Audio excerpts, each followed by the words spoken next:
Ladies and gentlemen, boys and girls, welcome to the Spearhead Sundays podcast. I'm your host, Lewis Spears, and I'm proud to announce that I'm not doing the Riyadh Comedy Festival. I know a lot of people have been asking me, what are my thoughts on comedians performing for the Saudi regime over in, is it the UAE or is it Qatar or is it Dubai? I don't know. What's the difference between them? Are they all evil? Are only some of them evil? How evil are they compared to the Western colonialist empire? How evil are they compared to America? I don't know the answer to these questions. What I do know is that you should all be very proud of me for turning down that evil money. I am not performing at the Riyadh Comedy Festival because I am actually going to be performing in Tel Aviv, in Israel, on October 7. So I am booked. I am busy. I'm booked and busy, baby. I'm going to be flying out to Tel Aviv on October 7 to make Israel laugh. I have accepted a lot of money. I'll be doing a tour of Gaza. I've been told I'm going to have a look at the aid distribution sites that are definitely being utilized. I'm gonna get a tour of Gaza and a list of reasons of why they deserve it. I actually haven't even been paid in money. I've been paid in real estate, so that's really good. I hear there's a big real estate opportunity that's happening at the moment, and I'm happy to be in on the ground floor. Upon further investigation, it is a ground floor. There are no tunnels underneath it, but I'm happy that we found the ground floor, so that I get to build the Spears Comedy Hotel right on there's going to be one on the river and there'll be another one on the sea. And it's going to be absolutely beautiful and amazing development. I'm super excited. And it's all because I turned down that evil Riyadh money or whatever. Look. I'm in two minds about the Riyadh Comedy Festival, and I know a few comedians that are doing it, right? Firstly, my big question around the Riyadh Comedy Festival is how the fuck did Jim Owen get that gig?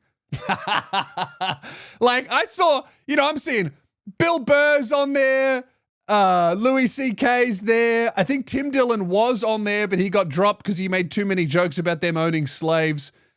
Which really, that's how you do the Riyadh Comedy Festival, isn't it? You accept the money, you take the deposit, you spend it, and then you make jokes about their regime until they drop you, and then you get all of the financial benefits of doing the Riyadh Festival with none of the ethical concerns. So there's a bunch of massive comedians. Some of the biggest, Dave Chappelle is doing it, and then there's fucking Jim Owen. I mean, I only ever, how the fuck are the only two gigs you get the Melbourne Comedy Festival and Riyadh? The guy performing for the guys that did, you're performing for people who have ruined comedy in Australia and for the people who did 9/11. Jim Owen might be the most evil comedian on earth. How did he get that gig? Put me in touch with his manager. I need some fucking Saudi oil money. I'll do it. I'm in two minds about it. Because, okay, here's what I think. You probably shouldn't be performing for evil regimes. Here's what I also think. What better way to enlighten a regime than by performing for them from the perspective of someone not from that regime? Do you know what I mean? Like, there's a reason why in dictatorships and authoritarian governments, they censor art and they only promote pro-regime art. That's how it works, because we know that political speech, comedy, film, writing, these are the things that can really topple an authoritarian regime and can really inject a bit of social conscience into the people, right? So I'm in two minds about it of like, well, should we not perform for people that are ruled by evil governments, or should we go out of our way to connect with these people because that's what makes the world a nicer place? Depending on how much money they offer me, I'm going with number 2. I don't know, man. I don't know what I would do if I was offered like an obscene amount of oil money. I mean, it would be pretty difficult for me to square not taking money from gambling companies, but taking money from Saudi princes. That would be difficult for me to square away. It's super easy for me to make them, if I was offered $100 million to do 40 minutes for a bunch of Arabs, I would definitely say no. That's really easy to say when I've never been offered $100 million to perform for Arabs. You know, like this year I performed for like a couple hundred people in Sydney, and there were some Arabs. So, but none of them were like oil billionaires that maybe did 9/11. Here's the thing. If I was in negotiations to perform at the Riyadh Comedy Festival, I would make it very, very clear in my contracts I do not want to be performing on October 7, because it's running from like October 2 to October 9. You don't want to be the comedians that are booked for October 7. It's not a good look. Maybe they could get Jessica Kirsten, because I know she's like very staunch Israel supporter. They could get her to perform on October 7, and maybe she could cop the flack for that. That would be ironic and funny. I don't know, man. One thing that I do know is I'm very much looking forward to performing in Tel Aviv on October 7 in Israel. I've been offered a lot of money, and hopefully I'm going to come back with a whole new, fresh perspective. And, you know, here's what's going to happen. After I perform in Tel Aviv in Israel, the podcast set is just going to look like Fox News, and you're all going to be like, how the fuck did Lewis afford that beautiful desk and all these lights and these cameras? And I'll go, well, I'm just really good at my job. Anyway, here's why they deserve it over there.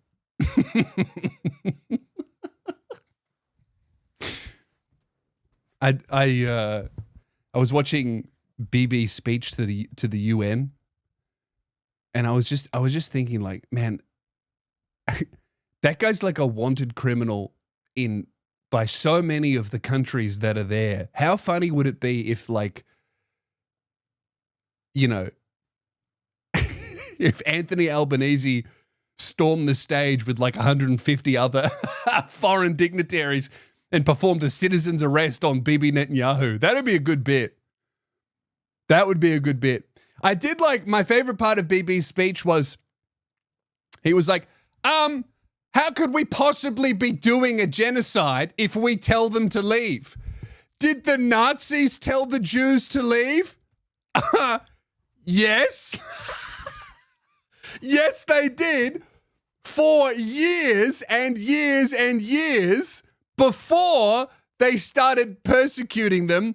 And then, while they were persecuting them, they were asking them to leave, and then they started killing them. Like, yes, that's part of the fucking playbook. I would be checking my facts before saying shit like that. Did the Nazis ask the Jews to leave? Yes. There's a whole book about that. It's called Mein Kampf. Actually, speaking of that book, I was at the bookstore and I saw Mein Kampf on the bookshelves, and it stuck out to me because I noticed that, because Mein Kampf was in every bookstore in the history section for my whole life, and then it disappeared for like 4 years, and now it's back, which is probably not a good sign. But anyway, I noticed that it's come back with a rebrand, because I remember Mein Kampf being in the history section, and it was just a big picture of Hitler's face looking angry. It was Mein Kampf, and he was looking angry, and it was like, urgh. But I saw Mein Kampf at a bookstore, and it stuck out to me because it was the most disgusting book I'd ever seen. I'm looking through the history section. I've been reading about Roman history, And then I go, what's this gross fucking book? And I pull the book out and it's Mein Kampf. And it's packaged. It stuck out to me as really gross because it's got that really ugly poo, gray, green, brown. You know how they package cigarettes now in Australia? It's that ugly poo brown green. And then this bad font that says Mein Kampf. I'm like, oh my God, they're packaging Mein Kampf like they do cigarettes. Because it's such a gross ideology. It just made me laugh. I was like, Mein Kampf is dressed up like a ciggy packet now. I reckon they should have gone all the way and put a couple Holocaust survivors on the cover with a warning. Warning, this ideology leads to this. You could probably save a bit of money and use the same photo of Brian that's on all those cigarette packets and you put him on there, but you dress him in some striped pajamas and then you saved a bit of money and now Mein Kampf fully looks like a cigarette packet. Anyway, welcome to the podcast. I'm excited to perform in Tel Aviv, and I've retained my dignity by not performing at the Riyadh Comedy Festival. Honestly, what do you guys think? Is it bad to perform at the Riyadh Comedy Festival?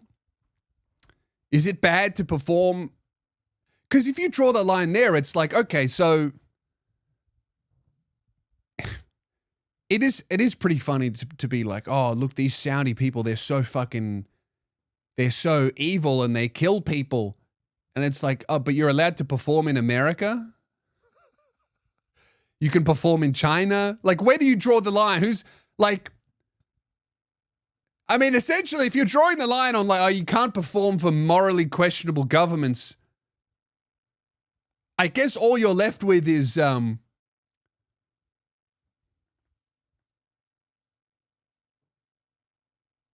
no one. You can't perform anywhere.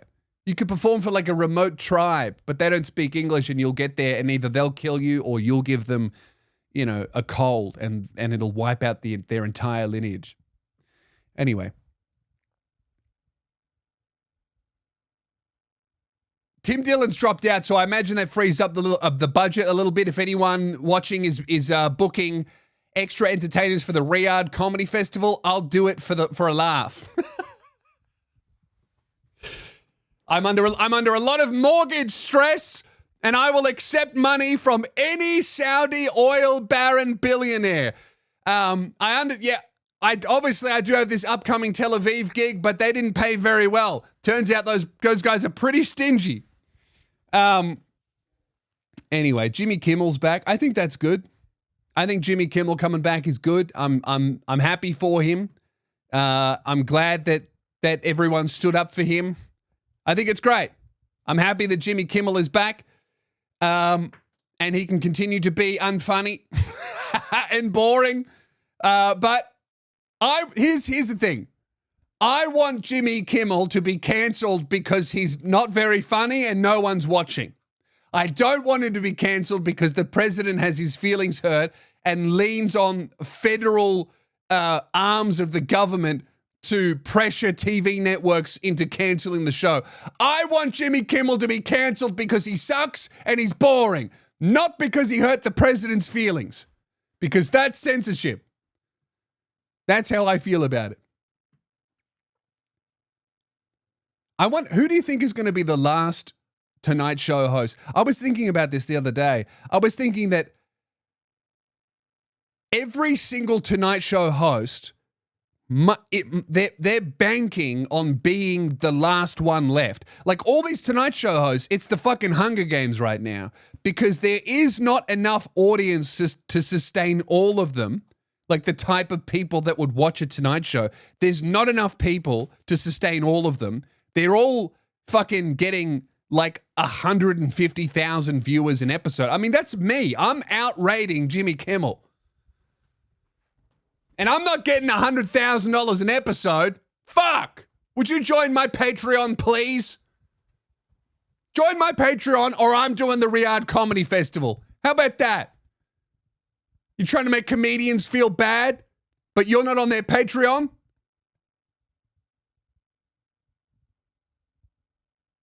If you don't want Dave Chappelle to be doing the Riyadh Comedy Festival. What are you doing to support him?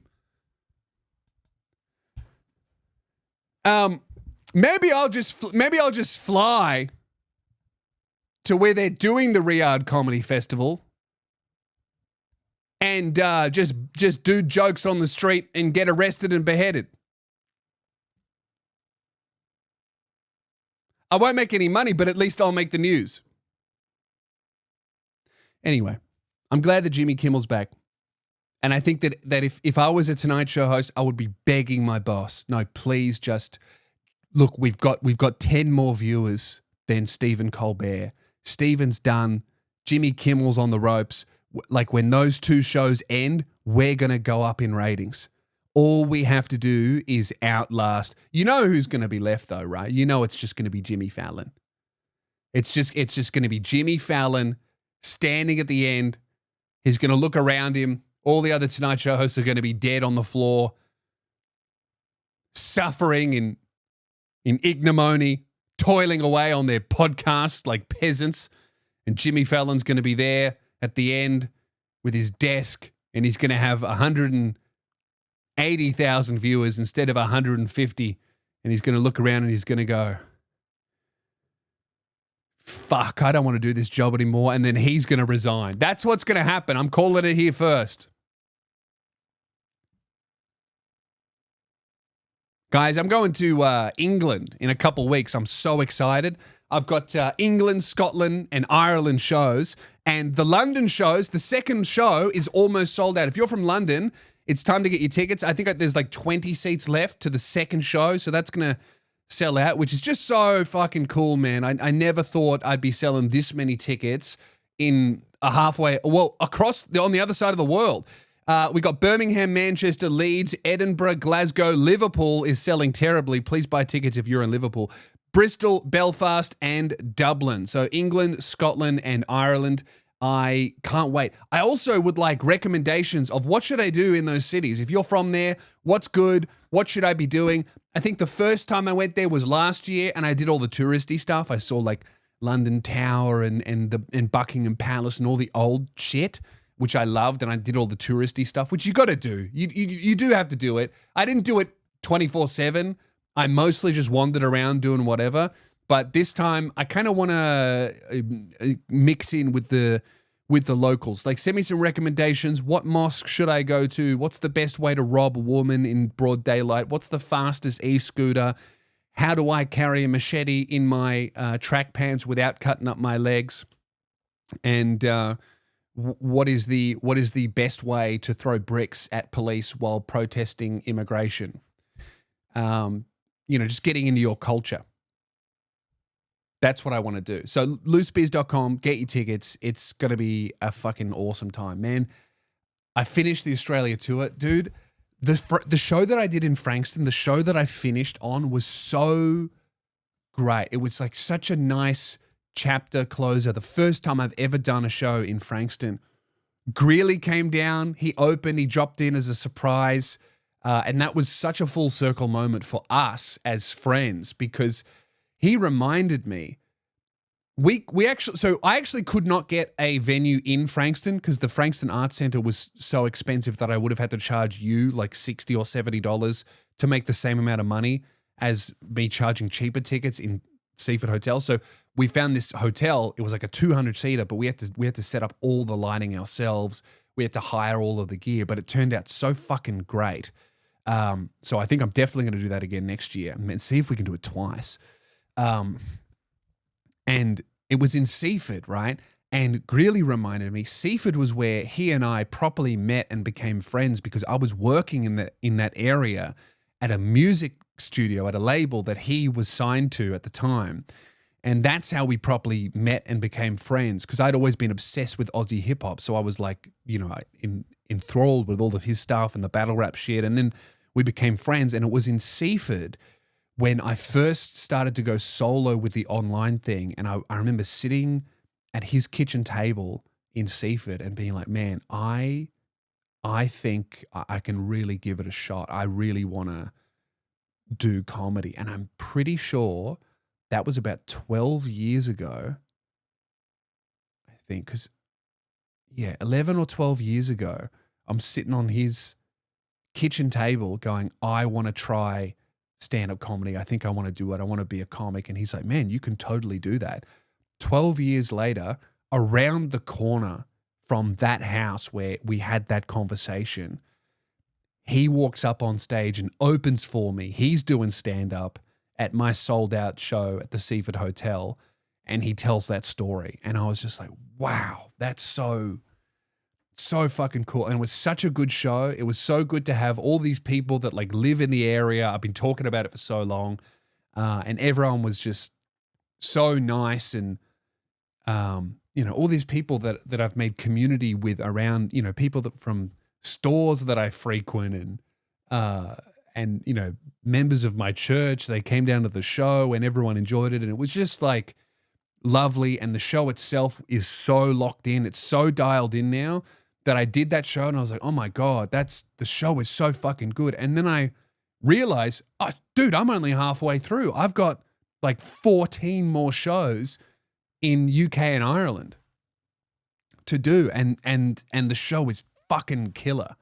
So yeah, I'm so excited. I'm so very grateful to everyone who came out to the Frankston show, but everyone who came out to any show in Australia, because the Australian tour is done. I need to put up a big post about it and just say thank you to everyone, because I'm so grateful that I get to do this, because I'm always struck by that at the end of tours that I'm like, man, I get, this is my job. I'm doing, and I've been doing this full time for a decade, and it's because you listen to this, it's because you support me on Patreon, it's because you come out to the shows, buy the t-shirts, and it's all just people who think I'm funny or interesting or whatever.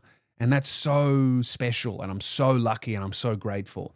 And yeah, everything's going great, man. The podcast is the biggest it's ever been, and the videos are growing, and on Instagram and TikTok, and everything is just looking up. And I when I look out and I see 200 people that are just here to laugh, I go, dude, this is like, we're building something very special, you and I.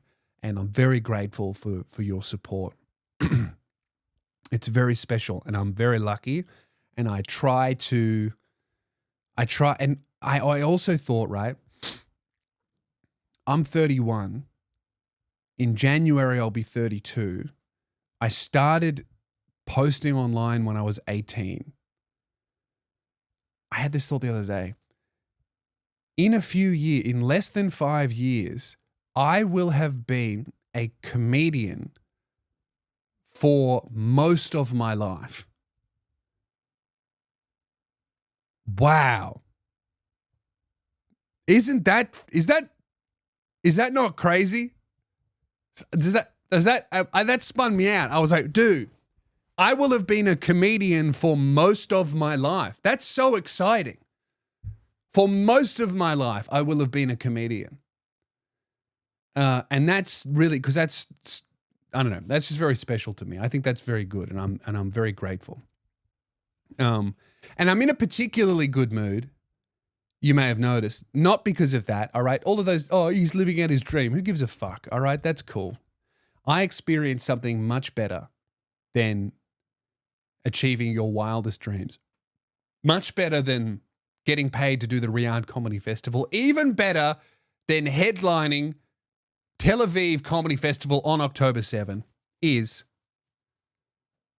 I went to the gym last night to work out, and I got there and the music was off.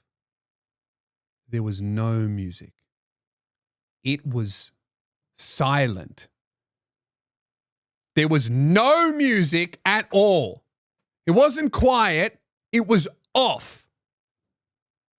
I have never, ever walked into a commercial gym or an independent gym or even a fucking home gym or a hotel gym and had the music be off.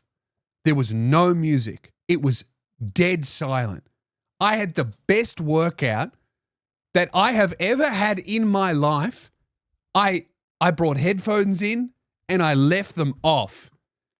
All I could hear was the occasional from some guy doing hip thrusts and weights clanging. Oh, it was so good. It was unbelievable, man. Why the fuck are we playing music? I used to think that, okay, maybe we play music to disguise other people's conversations and farts. That's the only fucking reason I could come up with. Otherwise, it's just a hang up from when no one had headphones. So a lot of people do like to listen to music. So we had music, but we all have headphones now. I want the option to not listen to music. My option when I go to the gym is to play my music over the top of shitty commercial top 40 hits from 2009 so loud that it gives me a headache, or quiet enough so that I can hear both songs at the same time, or I just have to listen to their music, or I have to listen to a fucking audio book that's, again, so loud that I can hear the shit music. I just turn it off. If I want to listen to music, I'll put on my fucking headphones. And, dude, people were talking in the gym. I couldn't hear them. It was just like when people talk in the office. If they're over there, you can't really hear it. And you shouldn't be listening to it anyway. If you're paying attention, that's rude. It was the most peaceful. I honestly, dude, I entered into like this fucking zen state. I didn't even look at my phone, man. What I did was I just did my deadlifts, and then I sat down on the bench and I just went. It was so nice. It was so nice. Silence. Never can anyone tell me? I don't think anyone in the world likes the fucking gym music. You got to turn that shit off. It does my head in everywhere, all across the country. They're playing fucking music. Why can't there be silence somewhere? Why can't we just be quiet? Why don't you shut the fuck up, huh? Yeah, you. I'm talking to you, fucking listening to this. You talk too much. Do you know that? Shut up. Not everyone needs it. Why don't you listen? Not everyone needs to listen to your opinion. How about when someone talks to you, you listen to what they're saying and you don't just wait for your turn to speak, hey? How about the next time you see someone who takes a loudspeaker to the beach, you take it off them and throw it into the ocean, and then if they complain, you drown them? How about that? Have you thought about that?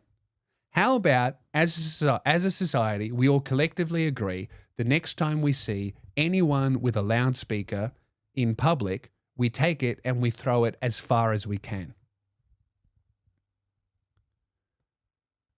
I think what I'm gonna do is I'm gonna start carrying around one of those Flipper Zero fucking Bluetooth signal jammer things, and the next time I see someone who's got a Bluetooth speaker, I'm going to connect to it with my phone and just play porn on it and get them arrested for indecent activity. I think that's what we need to start doing. Is we need to start treating people terribly who play music in public spaces. I'll give stores a pass because it makes you look in the window, but that's it. All right, if I'm in nature and I can hear drums, I want that to be because we've just been invaded and there are barbarians that are going to cut my head off. Because I would rather get my head cut off in the fucking forest by cannibal barbarians than listen to Bruno Mars because you have no inner monologue and you can't experience any form of silence or solitude without thinking about how you need to change your life. Okay? So shut the fuck up.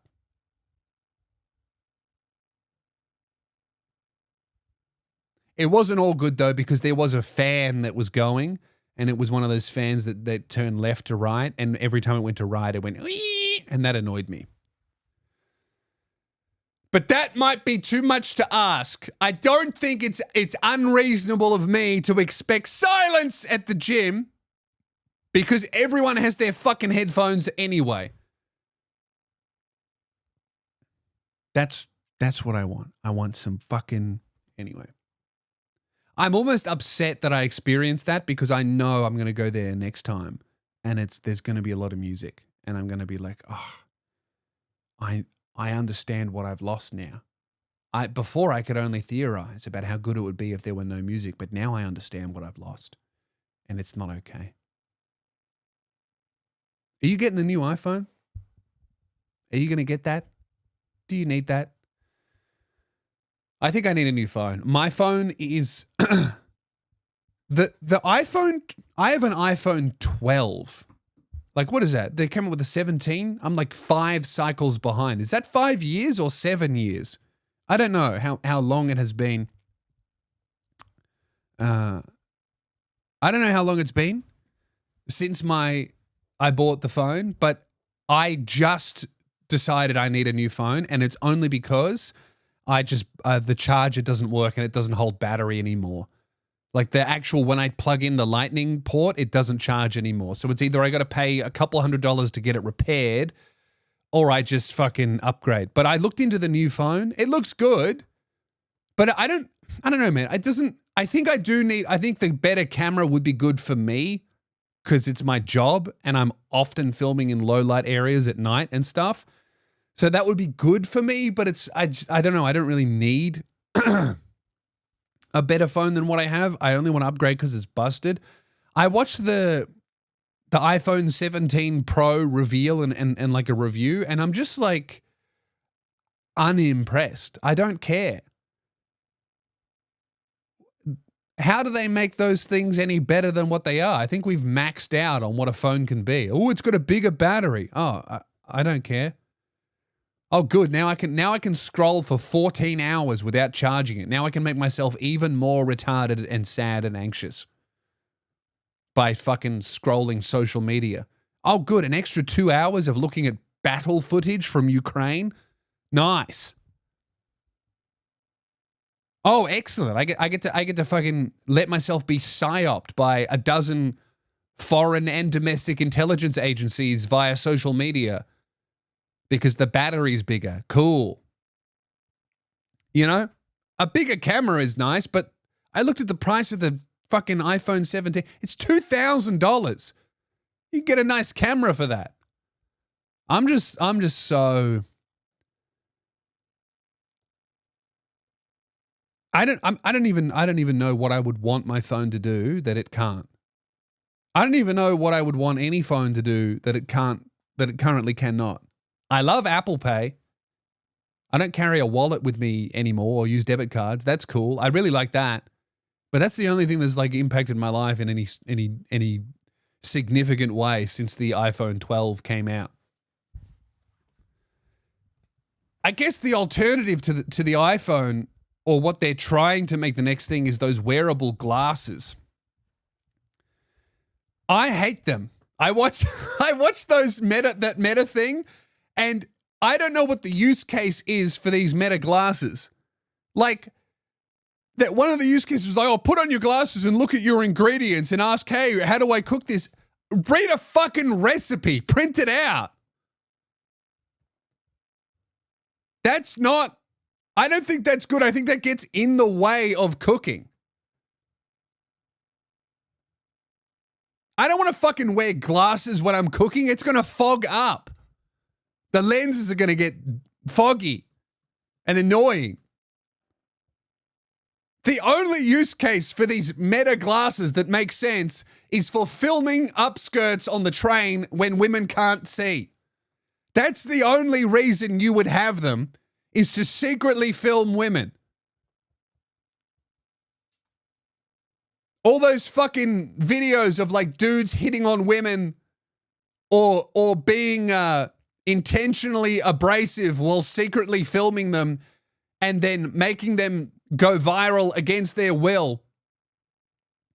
Here's the thing. I'm actually all for filming in public. I've done it. I do the Vox Pop thing. I don't think there's any... Here's why I don't like the glasses. In public, I don't think there's any expectation of privacy in the sense that if you get angry at someone filming you in public, you're wrong because you're in public. I do think, though, everyone has a right to know that they are being filmed. I think that's the difference. Don't you think? Like, if I'm in public and someone's filming me and I don't want to be filmed, I can walk away, right? Because that's reasonable. It's like, hey, don't film me. You're in public. You don't want to be filmed? Go away. And then you have the option to go away.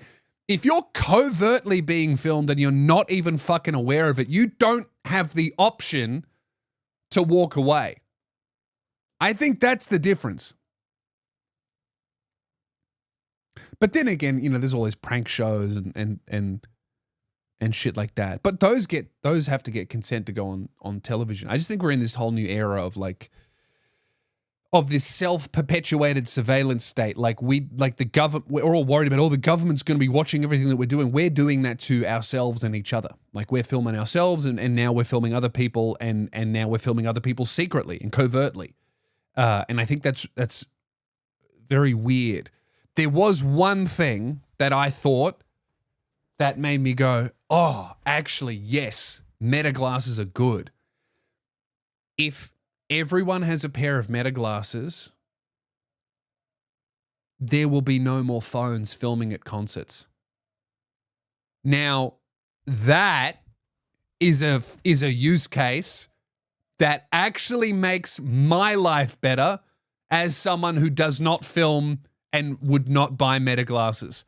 That makes the world better. I'm so lucky that I'm so tall that every time I go to a music show, I'm above the phones. Anyone fucking 6'2" and under is just getting mostly phone of the concert they're viewing. I don't understand that shit, dude. I did film a little bit at the Coldplay concert. I filmed like 2 minutes, but everyone around me filmed the whole thing.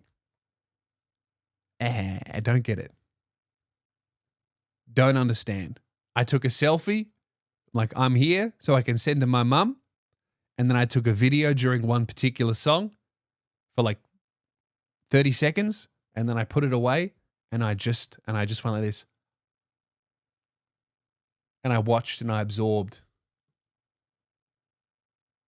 If Meta glasses can get the fucking phones out of my peripheral vision at every single music concert, I'll be happy. That's a moral good. Will untold numbers of women be upskirted on the train? Yes. Is that a sacrifice I'm willing to make? No. But I acknowledge that it's not my choice.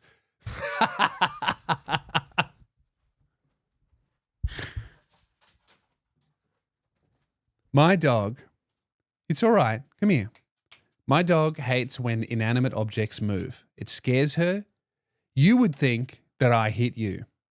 You would think that I am the most abusive dog owner. The amount of fear response this cowardly dog has is unbelievable for a dog that has never been hurt. The only time this dog has, like, she acts like I throw shit at her. Because every time an object moves, she freaks out and runs away from it. I gave her a bowl that I'd finished eating from, and she licked it off a small ledge, and when it fell off the ledge, she sprinted away. You moved it, brother. Each action has an equal and opposite reaction. And her reaction to that reaction is pure fear response. I don't know what the fuck they did to you before you got to the pound, but it must not have been good. There is actually one time where I really hurt her. I really, really, really hurt her, my dog. It was not intentional, but I really hurt her. I've been trying to teach her to not pull on the lead. I've been trying to teach her to not fucking pull on the lead. And I'd also been trying to teach her, even more importantly, is don't cross me. Don't walk in front of me, because she's a big dog. She's really long. And when she walks in front of me, she trips me up. And I hate that. And she keeps fucking crossing in front of me, walking in front of me, walking to the right, walking to the left. I try to teach her stay on my right because I've got her in my right hand. And it wasn't sinking in. She wasn't getting it. I'd pull her over to the right. Every time she crossed me, I say no. I try to reward her when she's on the right. Everything like that. I'm trying to keep her on the right side.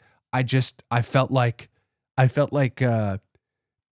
conservative Texan parents with a gay thought daughter. I'm trying to keep her on the right. Stop going over to the left. It's pissing me off. And anyway, one time we're walking. I'm not paying attention to where she is.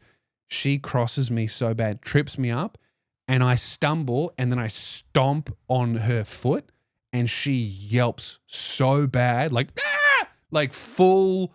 I thought I broke her foot. I was mortified. I'd never heard a dog make a sound like that. I thought I broke her foot. She's limping. I stop immediately. Oh my God, I'm so sorry. And then, ever since then, she has never once crossed in front of me or tripped me up. And that is so frustrating because I'm supposed to be training her how to do things, but she's training me to use pain to teach her things. You know? Everything I read was like, oh, don't hit him. Pain doesn't work. Don't use uncomfortable things. You need to reward good behavior. Don't punish bad behavior. The second I cause her actual real pain, fixes her behavior right up. What are you trying to tell me? My dog's into BDSM. So now every time she does something wrong, I just get the boot out and she knows. No, I don't. I've never used hurt to train a dog. But I have accidentally, and it worked really well. So I don't know what I'm supposed to do with that, but I don't think I'm supposed to hit the dog with that information. I think that's really the what I'm learning. So yeah. Should we do some emails here before we get out of here? Welcome to miscellaneous bit at the end of the podcast. If you want to send an email to the show, it's the email is podcast@lewspears.com. That's Lou Spears. There is no IS. Podcast@lewspears.com.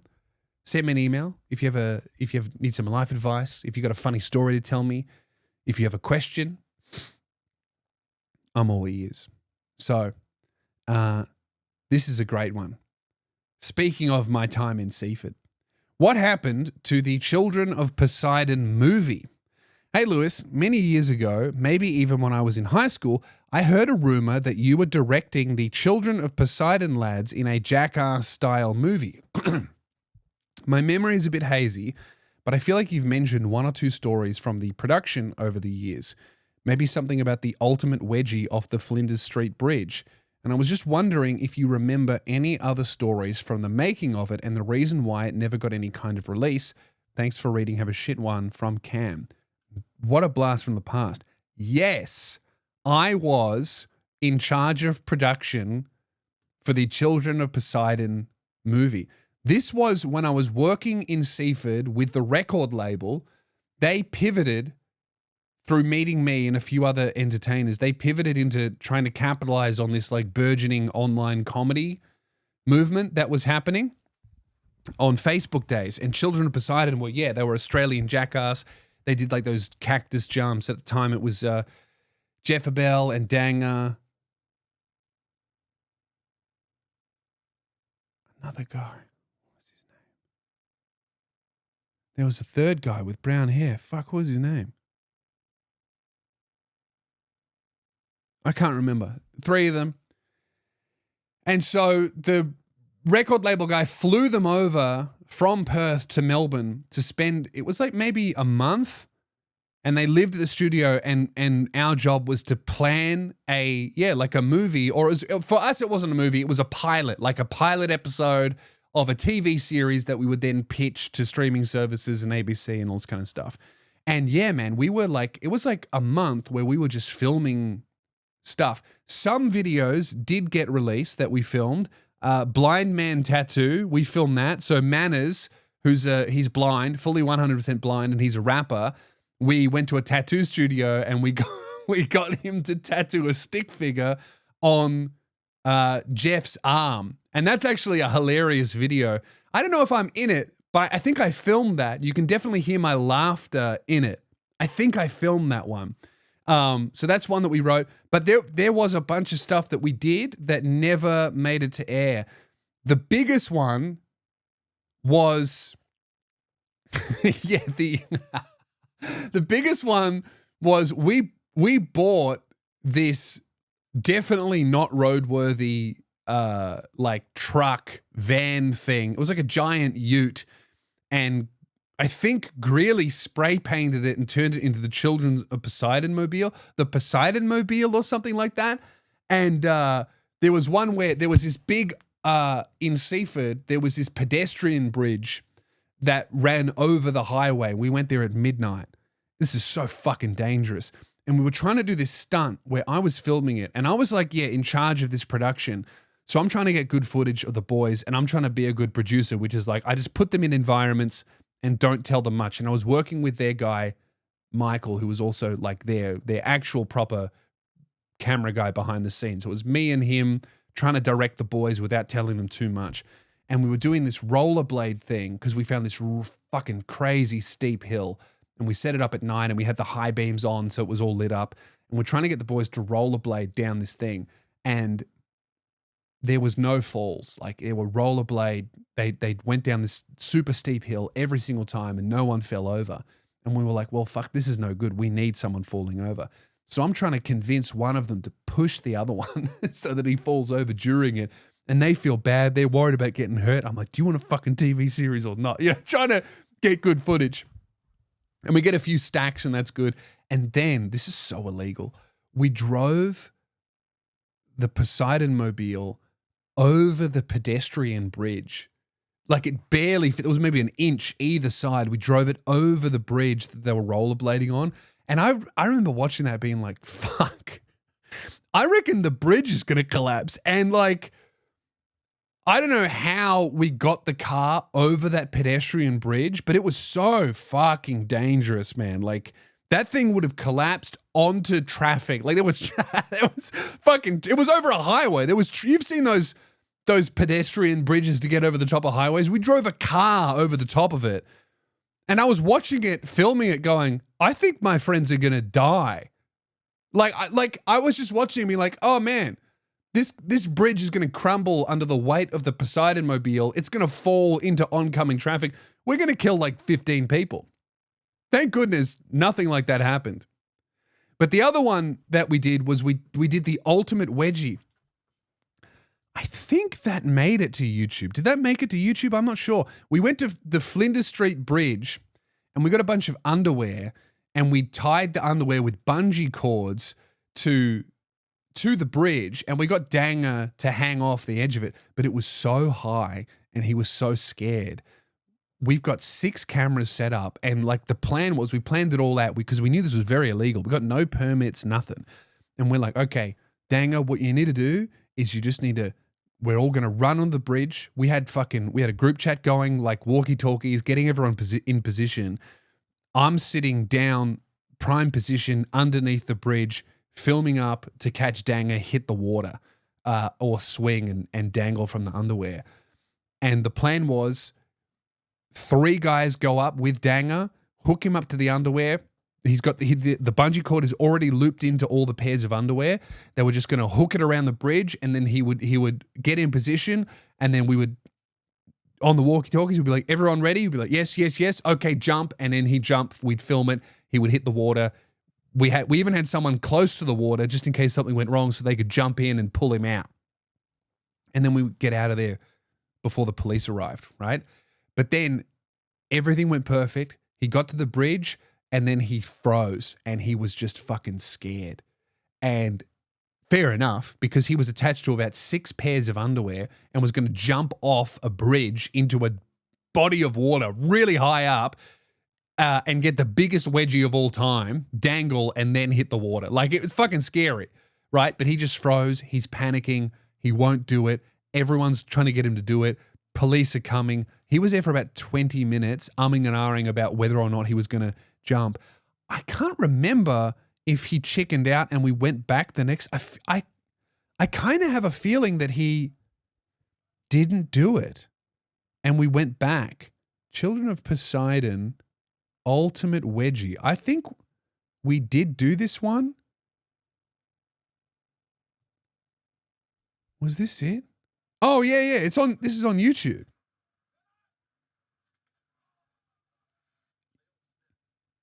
Yeah, we filmed this.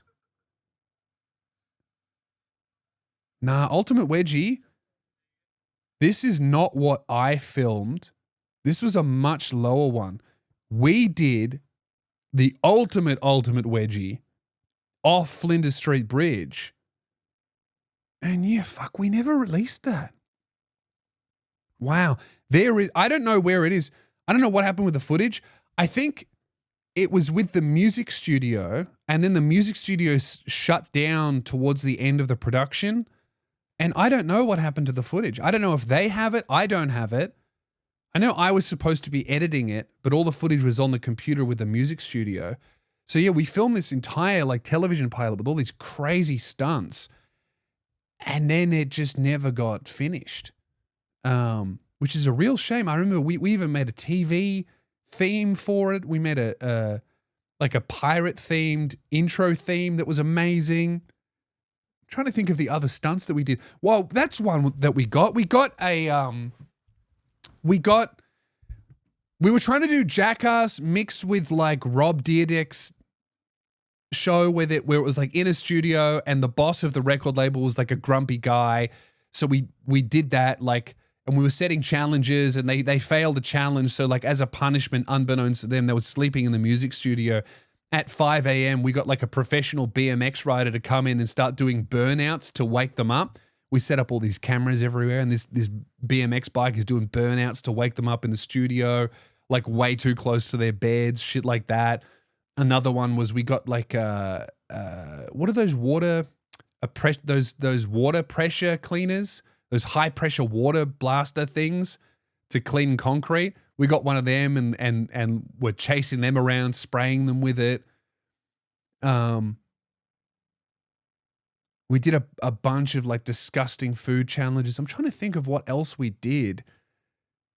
That bridge wedgie one, that was the craziest thing I reckon I've seen someone do. Because I think he chickened out, and then we went back another day, and yeah, he jumped off Flinders Street Bridge wearing 6 pairs of underwear attached to bungee cords and like hung there screaming this big wedgie, and then hit the water with like his underwear had been ripped off. So he hits the water fucking naked, and we didn't think about pants or a towel or anything like that. So we just had to smuggle him out. Someone took their jacket off and wrapped it around because we're in Flinders Street. It's like 2 p.m. on a Monday, and he's naked, jumped off the bridge. Cops are coming. That was a wild stunt. But yeah, some stuff from that era made it onto their YouTube channel. The blind man tattoo, that was, I think, the funniest thing we did, and I think that's still on YouTube. Blind man tattoo. Yeah, blind man tattoo. Did I? That's right. I remember this day. I filmed this, I think. Hey, we're down here at King Haas Tattoo Studio in Melbourne, and I'm going to be getting a special tattoo from our good friend Manazil. It's a bit of a twist. I'm just about to get into And he's blind. And I think you can see, it's called Blind Man Tattoo. I'm pretty sure you can see me in the reflection sometimes. Yeah, that's crazy. And I remember Manners was like, he's such a sweet, kind person, and he's blind. And he was really freaking out about it because he's fucking blind, and he's really worried about doing a bad tattoo, and he's really trying to do a stick figure, and it's all fucked up. And which I think we had to stop filming a couple of times because Manners was like, "Oh, I don't know if I can do this. I just feel so bad." And we're going, "Trust me, this is hilarious. I know you can't see what you're doing, but that's great. And this is exactly what we want, and it's okay. And he still has the tattoo. Oh, that was a fun time. Man, what a blast from the past. I hadn't thought about that for ages. Yes. That was good. All right. I'm going to leave it there, guys. I'm going to continue on Patreon right now. If you want an extra episode every single week, you can sign up to patreon.com/LouSpears. And we would really, really appreciate your support. That's how we keep everything spinning and keep the podcast coming out and the videos. And that's how we get me to the States without me accepting money from Saudi billionaires. Not that I would turn them down, but right now they're not offering. So I've come to you for help. All right. I'm Lewis Spears. Talk to you on Patreon. Have a shit one. Bye.